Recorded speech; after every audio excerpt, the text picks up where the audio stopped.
कहानी की शुरुआत होती है और हम एल्विन को देखते हैं। एल्विन अपने पिता के साथ फिशिंग कर रहा था। कुछ देर फिशिंग करने के बाद वे दोनों वहाँ से निकलते हैं। रास्ते में एल्विन के पिता के पास उसकी माँ का कॉल आता है। वे दोनों बात ही कर रहे थे, तभी उनका ध्यान भटक जाता है। इन दोनों का एक्सीडेंट हो जाता है। इस हादसे में एल्विन तो बच जाता है, लेकिन उसका पिता की डेथ हो जाती है। इसी के साथ 1 साल बाद का सीन दिखाया जाता है। एल्विन अपने क्लास में बैठा हुआ था, उसे नींद आ रही थी। टीचर ने उसके ऊपर डस्ट फेंकते हुए उसे जगा दिया और उसे कहा, तुम्हारे चलते तुम्हारे पिता की डेथ हुई है। जिस पर एल्विन को काफी गुस्सा आता है। उसने टीचर को ही एक पंच लगा दिया। बाद में पता चला उस टीचर ने एल्विन के ऊपर केस कर दिया है। अब केस हो जाने के कारण एल्विन अपने माँ के साथ कोर्ट में जाता है। जज इन सभी की बातों को सुनता है और लास्ट में एल्विन को ही दोषी पाता है। जज एल्विन को एक ऐसी सजा सुना देता है जिससे कि उसे अब 3 महीने तक घर में ही रहना होगा। पुलिस एल्विन को उसके घर ले जाती है और उसके पैरों में एक ऐसी डिवाइस एक्टिवेट कर देती है जिससे कि एल्विन जैसे ही अपने घर से 100 मीटर के दायरे से बाहर निकलेगा, उसका वो डिवाइस एक्टिवेट हो जाएगा और वो डिवाइस एल्विन की 10 सेकंड के अंदर ही उसका एक्यूरेट लोकेशन बता देगा। एल्विन की मॉम उस डिवाइस की फीस देने के लिए जाती है, तभी उसके पास एक पुलिस ऑफिसर आता है। वो उससे कहता है, जिस टीचर को तुमने मारा था वो मेरा कजन है और तुम मेरे अंडर हो, इसीलिए तुम मुझसे जरा बचकर ही रहना। इन सभी के चले जाने के बाद अब एल्विन के पास बस समय ही समय है। वो दिन भर खाने खाता है और खुद को बिजी रखने के लिए दिन भर गेम खेलता है। घर में सामान इधर से उधर पड़ा हुआ है और पूरा घर गंदगी से छाई हुई है। एक दिन उसके माँ उसके पास आती है, उसके टीवी के वायर को काट देती है। उससे वह कहती है कि पूरी घर को वह साफ कर दे और इसके साथ ही घर के सभी कामों को वह करे। माँ के चले जाने के बाद एल्विन घर की पूरी तरह से सफाई करता है और उसके साथ ही घर के सारे बर्तन को धो डालता है। लेकिन इसी बीच वह देखता है कि उसके पड़ोसी में कोई नया फैमिली शिफ्ट हो रही है। उसी की ओर वह देख रहा था, तभी उसके दरवाजे की बेल बजती है। वह दरवाजे को खोलता है तो देखता है कि सामने आग लगी है। वो आग को बुझाने की कोशिश करता है, लेकिन वो आग नहीं बल्कि पोटी होती है।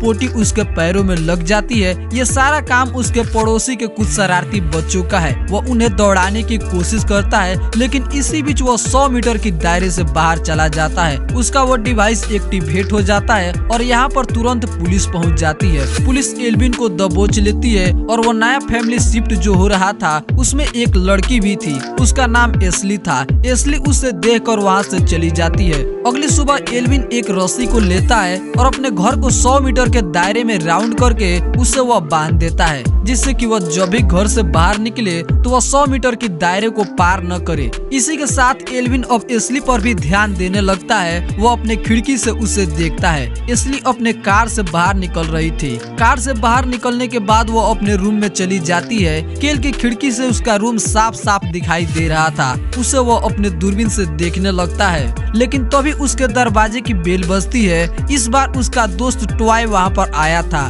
दोनों गले लगते हैं। एल्विन टॉय को बताता है कि पिछले कुछ दिनों से वह अपने घर में बैठे अपने पड़ोसी के साथ क्या क्या कर रहा है उसे वह दिखाता है। उसे वह दूरबीन देता है। दोनों एस्ली को देखते हैं। एस्ली अपने स्विमिंग पूल में स्विमिंग कर रही थी। अब अगले दिन एल्विन अपने लेटर बॉक्स के पास जाता है और वहाँ से वह लेटर निकालने की कोशिश करता है, लेकिन लेटर उसके हाथ नहीं आ रहा था और बगल में ही एस्ली अपने कार से जा रही थी। वो एल्विन की मदद करने की कोशिश करती है। वो एल्विन को लेटर निकाल कर दे देती है। यहाँ पर इन दोनों के बीच थोड़ी बहुत बातें होती है, लेकिन तभी एल्विन की माँ उसे बुला लेती है। अब रात होने पर वे दोनों न्यूज देखते हैं, जहाँ पर हाल ही में किडनैपिंग का एक न्यूज आया हुआ था। उसमें एक कार दिखाया गया था जिसमें किडनैपर अपने किडनैपिंग का काम करता है, लेकिन इससे वे दोनों बोर हो जाते हैं और अपने खिड़की के पास जाते हैं। वे दोनों फिर से एस्ली को देखने लगते हैं। एस्ली अपने कमरे में योगा कर रही थी। एस्ली भी इन दोनों को देख लेती है और उससे बचने के लिए वे दोनों छुप जाते हैं। कुछ देर बाद एस्ली अपने दरवाजे को बंद कर सोने के लिए चली जाती है तो केल एक दूसरा पड़ोसी पड़ोसी को देखने लगता है जो कि अपने कार से आ रहा था और उसकी कार वैसे ही दिखाई दे रहा था जैसे कि टीवी में किडनैपर के पास था।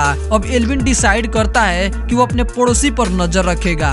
उसका दोस्त उसका साथ देता है। इसी के साथ ये दोनों कुछ दिन उस पर नजर रखते हैं। अब एक दिन एस्ली जब अपने स्विमिंग पूल में नहा रही थी तो एल्विन अपने दूरबीन की मदद से उसे देख रहा था।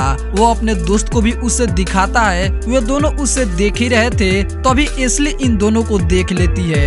ये दोनों उससे बचने के लिए छिप जाते हैं तभी इनको दरवाजे का कोई बेल बजाता है। ये दोनों सोचते हैं कि आखिर इनके दरवाजे पर अब कौन आ गया। एल्विन दरवाजे को खोलता है तो सामने एस्ली खड़ी होती है। वे डायरेक्ट इनके घरों में घुस जाती है। वकील के कमरे में जाती है। वहाँ पर वो इधर उधर सामान देखने लगती है। इसी बीच वो दूरबीन को भी देख लेती है। वो इनसे कहती है क्या तुम इस दूरबीन से मुझे देखते हो? तो एल्विन उससे झूठ बोलता है। वो कहता है कि वो इस दूरबीन से अपने पड़ोसी पर नजर रखा हुआ है और वो सारी चीजें बता देता है कि उसका पड़ोसी एक किडनैपर है। जिसके बाद वो दूरबीन से उस किडनैपर को देखती है और उसे भी विश्वास हो जाता है कि एल्विन सच बोल रहा है और वो भी उसके साथ देने के लिए मान जाती है।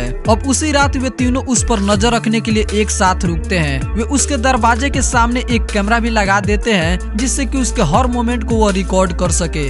उसका नाम टनल होता है। टनल अपनी कार से आता है। उसके कार से एक लेडीज निकलती है। वे दोनों रोमांस करने के लिए चले जाते हैं। ये तीनों उन दोनों को देख रहे थे तभी एस्ली के पास उसके पिता का कॉल आता है और वो अपने घर चली जाती है। तभी एल्विन देखता है कि टनल के हाथ में एक चाकू है और उसके साथ जो अभी लड़की आई हुई थी वो वहाँ से जाने के लिए चारों तरफ से चिल्ला रही है। वो उस वीडियो को रिकॉर्ड करने की कोशिश करता है लेकिन तभी उसके कैमरे की फ्लैश लाइट ऑन हो जाती है जिससे कि वो नीचे बैठ जाता है और नीचे से ही रिकॉर्ड करने लगता है। लेकिन उससे उसका काम नहीं बनता तो वह जैसे ही ऊपर उठता है तो वह देखता है कि सामने टनल उसे ही देख रहा है। एल्विन काफी डर जाता है। वो अपने दोस्त के पास कॉल करता है और उसे सारी सच्चाई को बता देता है। अब अगली सुबह एल्विन जब ब्रेड खा रहा था तभी उसके पास टनल आता है। टनल को देखकर वह काफी डर जाता है लेकिन तभी उसके पीछे से उसकी माँ निकलती है। उसकी माँ बताती है कि रास्ते में उसका टायर पंचर हो चुका था तो उसके पड़ोसी टनल ने उसका साथ दिया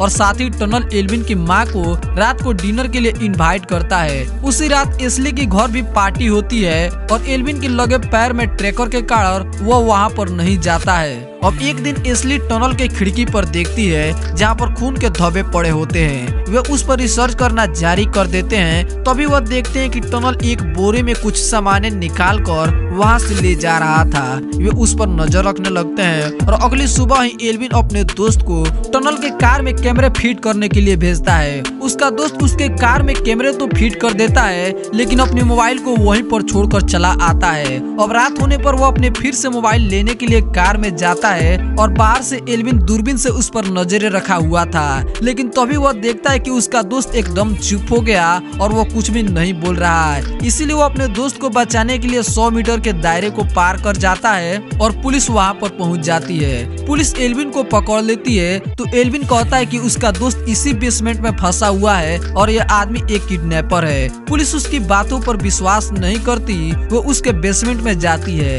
वो चारों तरफ चेक इन कर लेती है लेकिन फिर भी वहाँ पर उसका दोस्त नहीं होता है तो एल्विन को पुलिस वार्निंग देकर यहाँ से फिर चली जाती है।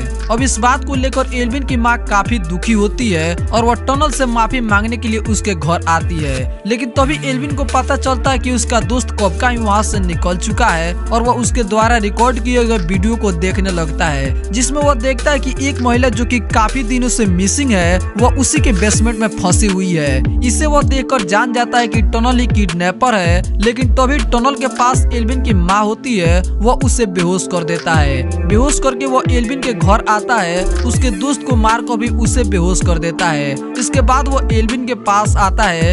एल्विन उसे बचने के लिए चारों तरफ भागता है। वो 100 मीटर के दायरे को पार करने की कोशिश करता है लेकिन टनल उसे पकड़कर उसके मुंह के ऊपर टेप लगा देता है। एस्ली भी एल्विन को खोजते हुए वहाँ पर पहुँच जाती है और टनल पर हमला बोल देती है जिसके बाद वे दोनों दूसरे कमरे में शिफ्ट हो जाते हैं और वहाँ से निकलकर भागने लगते हैं। एल्विन उससे कहता है कि मैं 100 मीटर के दायरे को पार करूंगा और उसके घर जाऊंगा। पुलिस आएगा तो तुम उसे बता देना और वहाँ पर भेज देना। अब एल्विन उस बेसमेंट में पहुँच जाता है और अपनी माँ को खोजने लगता है। वह काफी कोशिश करने के बाद अपनी माँ को खोज लेता है, लेकिन तभी टनल भी वहाँ पर आ जाता है। इन दोनों के बीच काफी लड़ाई होती है और लास्ट में एल्विन टनल को मार देता है। और इसी के साथ अब अगली सुबह देखते हैं उसकी माँ काफी खुश होती है कि उसका बेटा एक कामयाब लड़का है। और इसी के साथ यह मूवी यहीं पर समाप्त हो जाती है।